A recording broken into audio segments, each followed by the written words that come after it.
বহুল আলোচিত ২১শে আগস্ট গ্রেনেড হামলা মামলায় সর্বোচ্চ আদালতের রায়েও খালাস পেলেন বিএনপির ভারপ্রাপ্ত চেয়ারম্যান তারেক রহমান সহ সব আসামি।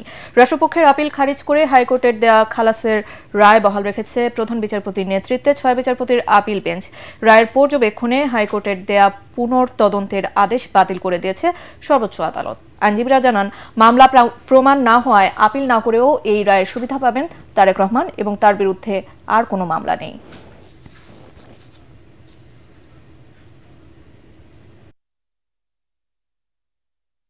যদি শেখ হাসিনা প্রকৃত অপরাধীদের বিচার চাইতেন, আইবি রহমানের বিচার চাইতেন, তাহলে হয়তো রাজনৈতিক জিঘাংসার বশবর্তী হয়ে জনাব তারেক রহমান সাহেবকে এই মামলায় অন্তর্ভুক্ত করতেন না। বিএনপি ভারপ্রাপ্ত চেয়ারপারসন তারেকের বিরুদ্ধে আর কোনো মামলা সোভার আইনও কোনো মামলা নাই। জুলাই অভ্যুত্থানের মানবতা বিরোধী অপরাধের মামলায় শেখ হাসিনা ও চৌধুরী কামালের বিরুদ্ধে এই মাসের শেষ কিংবা আগামী মাসের শুরুতে সাক্ষ্য গ্রহণ শেষ হবে বলে জানিয়েছে প্রসিকিউশন। এই মামলায় রাজসাক্ষী সাবেক আইজিপি চৌধুরী আব্দুল্লাহ আল মামুনকে আসামি পক্ষের আইনজীবীরা জেরা কার্যক্রমের বিরতির সময় প্রসিকিউটর মিজানুল ইসলাম সাংবাদিকদের এই তথ্য দেন। বেলা 11:30 থেকে এই মামলার পলাতক আসামি শেখ হাসিনা ও আসাদুজ্জামান খান কামালের পক্ষে রাষ্ট্র নিযুক্ত আইনজীবী আমির হোসেন চৌধুরী মামুনকে জেরা শুরু করেন। তিনি বলেন, এই আসামি আদালতে দোষ স্বীকার করেছেন, দোষ স্বীকার করলেই মামলা থেকে অব্যাহতি পাওয়া যায় না। এ সময় চৌধুরী মামুন আরও জানান, তৎকালীন সরকার দ্বিতীয়বার তার আইজি মেয়াদ বাড়াতে চাইলে তিনি তৎকালীন প্রধানমন্ত্রী শেখ হাসিনার মুখ্য সচিবের কাছে অপারগতা প্রকাশ করেছিলেন। শেষ সপ্তাহে অথবা আগামী মাসের প্রথম সপ্তাহে আমাদের প্রসিকিউশনের সাক্ষ্য গ্রহণ শেষ হবে। এই ক্ষেত্রে ডিফেন্সের যেহেতু আসামি পলাতক, কাজে ডিফেন্সের আর সাক্ষ্য দেওয়ার কোনো সুযোগ নাই। কাজে এই মামলায় এই মাসের শেষে না হলে সামনের মাসের প্রথম সপ্তাহে এই সাক্ষ্য গ্রহণ।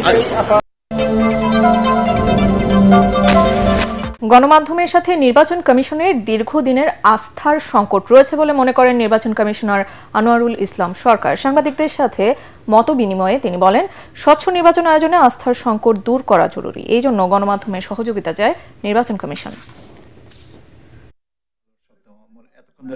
সাংবাদিকতার নামে যারা কার্ড নিচ্ছেন তারা কি আসলে সাংবাদিক? এই প্রশ্ন কিন্তু আপনাদের তরফ থেকে এসছে। কয়েকজনের কাছে আমি খুব গভীর মনোযোগের সাথে শুনেছি। এই বিষয়টাও তো আমাদের দেখতে হবে। আওয়ামী লীগ সরকারের 15 বছরে পাচার হওয়া $240 বিলিয়ন অর্থ ফেরাতে বাংলাদেশকে সহযোগিতার আশ্বাস দিয়েছে ট্রান্সপারেন্সি ইন্টারন্যাশনাল। রাজধানীতে সংবাদ সম্মেলনে ঢাকা সফররত সংস্থাটির প্রধান ফ্রাঁসোয়া ভ্যালেরিয়া বলেছেন, অর্থ ফেরত আনতে যে দেশগুলোর অর্থ পাচার হয়েছে তাদের উপর বাংলাদেশকেও চাপ অব্যাহত রাখতে হবে। মব ভায়োলেন্সের বিষয়ে উদ্বেগ জানিয়ে আইনের শাসন প্রতিষ্ঠায় সংস্কার বেগবান করতে সরকারকে তাগিদ দিয়েছেন ফ্রাঁসোয়া। গণ অধিকার পরিষদের সভাপতি নুরুল হক নূরের শারীরিক অবস্থার অবনতি হয়েছে বলে জানিয়েছেন দলের সাধারণ সম্পাদক রাশেদ খান। তিনি জানান, তার নাক দিয়ে জমাট বাঁধা রক্ত বের হয়েছে। ঢাকা মেডিকেল কলেজ হাসপাতালে নুরুল হকের সবশেষ খবর নিয়ে সংবাদ সম্মেলনে তিনি কথা জানান। থানায় মামলা নেবে কিনা তা নিয়ে সংশয় থাকায় আদালতে যাওয়ার প্রস্তুতি নিচ্ছে দলটি। তার অবস্থা এখনো পর্যন্ত আশঙ্কাজনক এবং তার নাক দিয়ে এখনো পর্যন্ত ব্লিডিং হচ্ছে, তার কাশির সাথে ব্লিডিং হচ্ছে। তাকে জিজ্ঞেস করছিলাম এখন কি অবস্থা, তিনি খুব আস্তে করে বললেন যে ভাই আমার নাকটা আপনি দেখেন পুরো বাঁকা হয়ে গেছে। তিনি হা করতে পারছেন না। ডাক্তাররা তার দাঁতের অবস্থা দেখার জন্য আমার সামনেই বললেন আপনি একটু হা করেন। নুরুল হক নূর হা করতে পারলেন না। ডাকসু নির্বাচনের বাকি আর মাত্র 4 দিন। প্রচারণা চালানো যাবে আরও 3 দিন। ভোটারদের আকৃষ্ট করতে দিন রাত পরিশ্রম করছেন প্রার্থীরা। সামাজিক যোগাযোগ মাধ্যমের পাশাপাশি বিভিন্ন হল ও একাডেমিক ভবনের সামনে হাজির হয়ে ভোট প্রার্থনা করছেন তারা। কোনো প্যানেলের কাদা ছোঁড়াছুড়ি নিয়ে বিরক্ত অনেকে। তারা বলছেন, সাইবার বুলিং আর ব্যক্তিগত আক্রমণ অব্যাহত থাকলে অনেক ভোটার নিরুৎসাহিত হবে।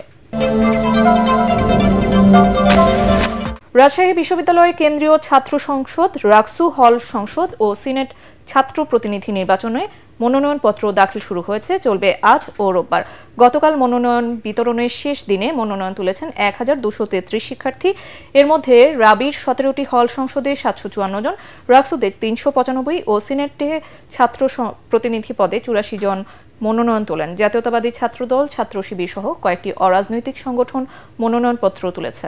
ভোটার ও প্রার্থী হওয়ার সুযোগ পেয়ে উচ্ছ্বসিত নবীন শিক্ষার্থীরা।